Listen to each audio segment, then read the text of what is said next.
Right, hello guys, it's back here again, and we're back with another Warframe build video. Now, today, as you can see, as you probably read, as you did all of the research by looking at the title and the thumbnail before you clicked on the video, and hello, I appreciate you coming over. Today's video is on the Fulmin, Wispys, shotgun, assault rifle combo. I really like this weapon. I really like the design, I really like the way it functions, I really like the whole idea of a double up weapon. Call it a double up, you know, a weapon with two very, very different fire modes, you know. This weapon functions completely different, as you will see here. When it's got the silencer on it, it's a shotgun. And when you take that silencer off, it becomes an assault rifle. So it's very good, but as you've seen then, this weapon has no ammo pool because it has infinite ammo. I don't know if that will come through on the video properly, I hope it does. But this weapon has like it sounds like something is charging up, and that's your voice break. That's your ammo count coming up. So my number one issue is that charge up time. Obviously I've got 6 shots then, in theory. And now I have to wait. And that's a long charge up time. I mean, I don't have to wait. But let's say I use all of my bullets right now. Oh no, there's a heavy gunner in front of me. As you can see, it's very slow. By that point, my Tigris would have reloaded. Anything else would have reloaded. And I could have started making work on something else again. But you know, will it make up for it with stupid high damage?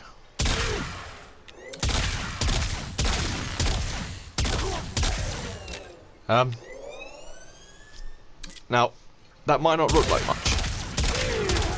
But, you know, this weapon has infinite ammo, so we can't really be too harsh on the fact that that's not incredible.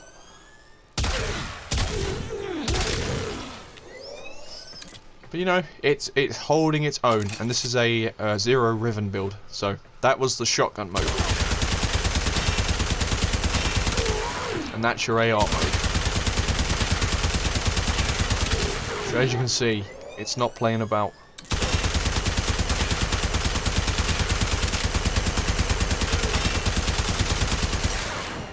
If my controller would stop.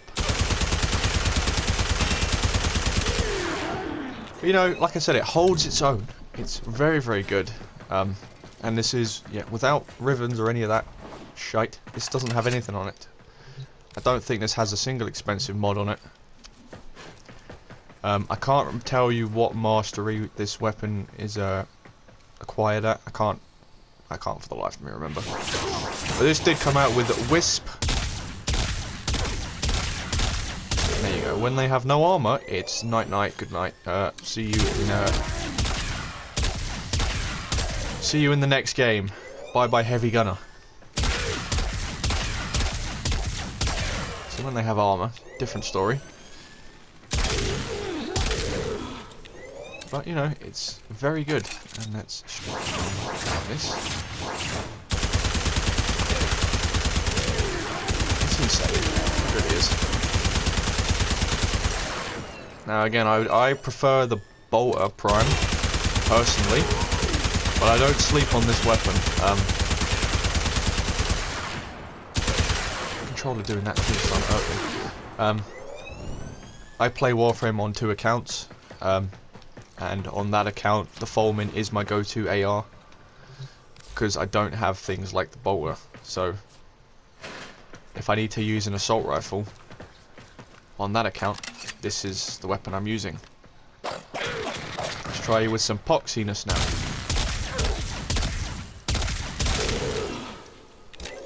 That's already killed the guy behind him. So yeah. As you can see.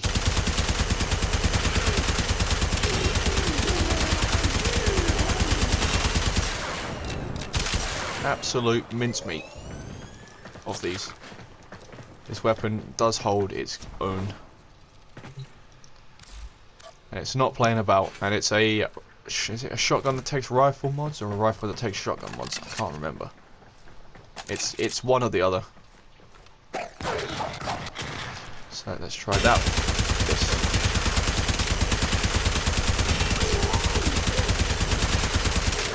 So as you can see, when they get pocked, it's not even a joke. So let's see how many shots it takes. 15 shots, and you know, with a fire rate like that, that really isn't, you know, anything. That took 14. That took 11. That took 11. That took 11. So an 11-shot kill to the head, mind you. These are all hitting them in the head. Right, this isn't even going to be funny. Where are you? There you are. Alright, prepare to make this an absolute joke. Thank you. See, I feel like weapons like this should be how all weapons are in the game. And then I don't mean that in like every weapon should be absolutely incredible 5-shot kills.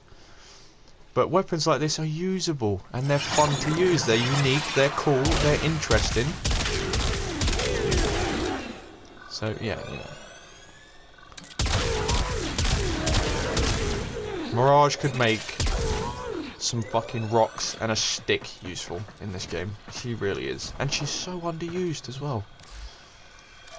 She's so underused, but it took us, what, 7 shots, we'll say, to absolutely wipe out all of these with the shotgun mode.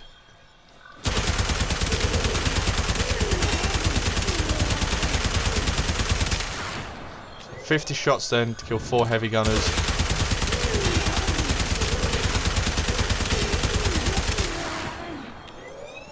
It's a very, very strong weapon, I tell you that. It's very, very powerful. And like I said, it's not particularly expensive. I don't think there are any mods on this that require stupid amounts of platinum to get, or you know, the Acolyte mods or anything like that.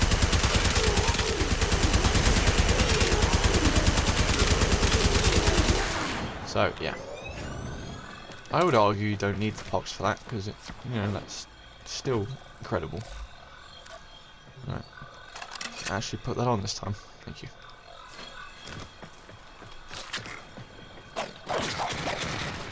But this is going to be even easier for it, as you can see. Someone strong. Nope. 102,000 damage on a crit. Not even an issue with this. So we're gonna do 2 more runs of this, and then I will show you the build that we're using. Once my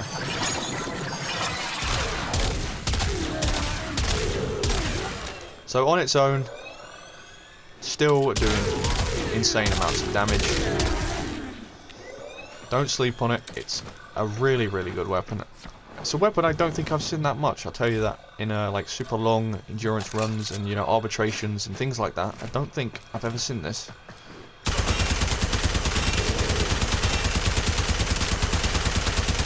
And I'm going to assume that is because people stick to what they know, so if they have a good bolter build, or, you know, they have a good Czar or Tigris or whatever they use, you know, people don't want to change, but you've got some spare time, you've got the resources to spend, you've got the former, I would say don't sleep on this weapon and get this one built. This is definitely one that you're going to want built. 100%. As you'll see, it's a 4 former build. Yes, that is you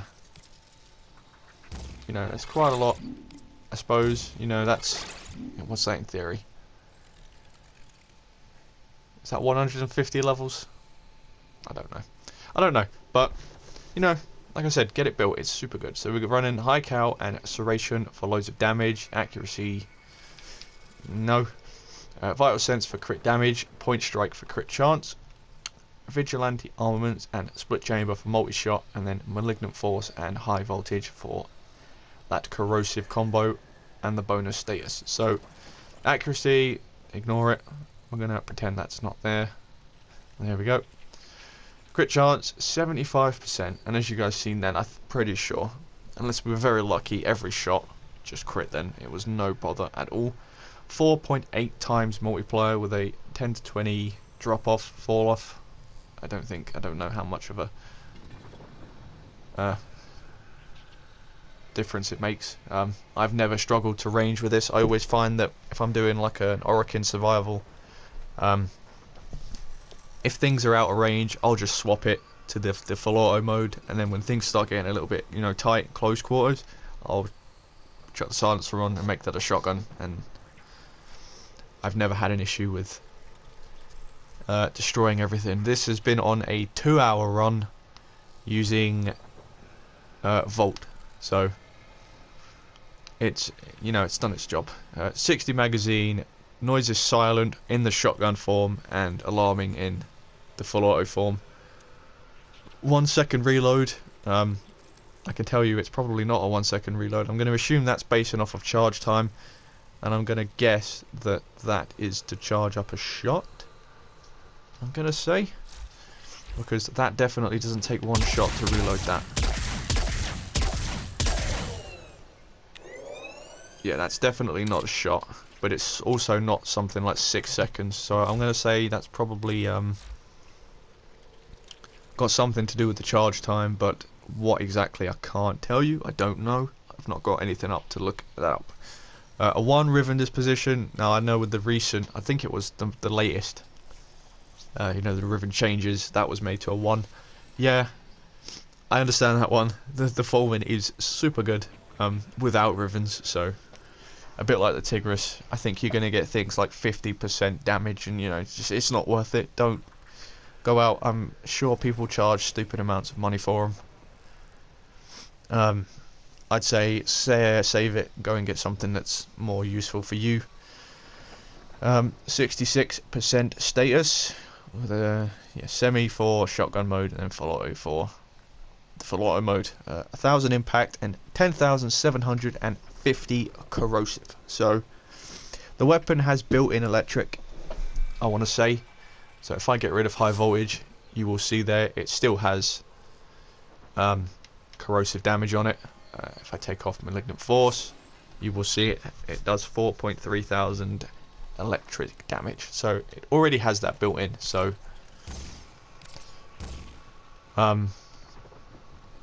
if you wanted to go all status, whilst I don't recommend it, you probably could. But yeah, no, I'd say you could probably chuck on things like Stormbringer for more. I don't know if that's actually beneficial in the long run. It might do more damage, you know, for the early mid-game stuff, and then drop off late, because obviously status is king. Although that seems to be changing recently. A lot of things are changing. But yeah, that is the build. It is a shotgun that takes rifle mods. Can confirm. So that's probably why it's hitting stupid hard, and I'm super happy with this weapon. I'm happy. I think it's in a good spot. Not a lot of people use it, not that I've seen anyway. I agree with the 1 Riven disposition. I don't have any issues with this weapon. I think it's perfectly balanced, you know, with that slow charge up time that's very, very noticeable. I would say, yeah, no, I agree with how this weapon is. Please don't change it. Stop nerfing things that we like, and start buffing things like the Bronco Prime, which is fucking shit. But that's my Fulmin guide. It's Wisp's signature weapon. These, like the weapons that come out with frames, have like little bonuses to them. I think Wisp's is, you can change the fire mode quicker or something like that. It'll tell me up here. Faster mode switch when used by Wisp. So she can put the silencer on and take the silencer off even quicker, but it's like, it's not, yeah, it's a little bit quicker by like a second, half a second. So it's been Asher, guys. This has been my Fulmin guide. Like I say in all these videos, if you've got something better, let me know down below. If you learned something from this video, hey, I'm happy. That means I'm doing something right. If you guys have better builds, let me know down below. If there's mods I can swap out for different things. Like I say, these are the builds that work for me, and I can confirm, like I've said, that this has been on a 2-hour-long void survival. So it's done its due diligence. That's a big word. That is a big word. Are you proud of me? I'm proud of me for that one. But yeah, it can hold its own. It's very, very good. None of those mods are super hard to come by. I think the one you're going to struggle with the most there will probably be high voltage, but the rest of these mods, maybe high caliber, heavy caliber, that's a void mod, an Orokin vault mod, so maybe that. I'm sure there'll be someone selling it somewhere. So yeah, maybe 2 mods that are, you know, difficult to come by. Whether you could put something else in that place, I don't know. Can't comment. So, like I say, in all these videos, in the description, let me know if you've got something that's better. Tell me what mods to swap out, to test out. You know, like I say, I'm always open to... I never say these builds are set in stone, the best builds in the game that you should be using. I don't claim that these are 100% fact the best weapons in the game. I let you guys know what works for me. And that's what it is, you know, let's open a discussion. Let's tell each other what's going on, you know. I never ever want to sit here and say, no, this is the best build, and that's a fact. No. People build for how they want, and if you want pure damage, build for pure damage. If you want to build for something, build for something else. It's completely fine. You play Warframe how you want to play Warframe. But, hit subscribe if you're new around here. We are trying to reach 1,000 by the end of the year. Hit like if you enjoyed, hit dislike if you didn't. Obviously, I'd much rather you didn't, because I don't want to disapprove. I want any disapproval from you guys. And that comment section is always open. Let me know how I can change this, or you know, let's have a discussion. But it's been Acid, guys, and I will see you in the next one.